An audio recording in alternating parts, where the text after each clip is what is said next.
चवंदा आहिनि त वसे त थर न त बर ई बर थरपारकर जेका ज़िलो आहे इन वक़्तु मुकमल तौर जे वसी जेका से साओ थी वियो आहे।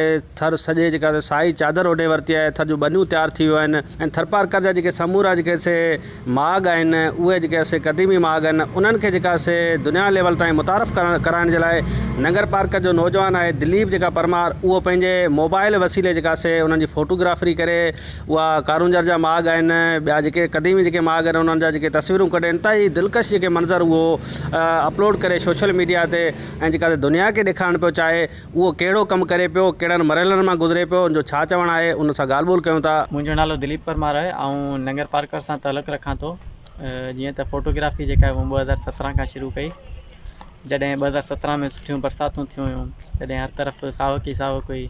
तॾहिं मूं पंहिंजो स्मार्टफोन खणी ऐं कारूंजर में निकिरी पियुसि त हुते जेके आहिनि मूंखे केतिरा ई ख़ूबसूरत मंज़र जेके आहिनि उहे कैमरा में क़ैद करण लाइ मिलिया। त जॾहिं उहे मूं मंज़र कैच कया त आउं पंहिंजो पाण खे रोके न सघियुसि। मूं सोचियो त छो न इहे जेके आहिनि सोशल मीडिया ते आणी दुनिया खे ॾेखारियो वञे त असांजो नंगर पार्कर जेको केतिरो ख़ूबसूरत आहे। विज़िट कयो अवामी आवाज़ मीडिया ग्रुप जी वेबसाइट awamiawaz.pk।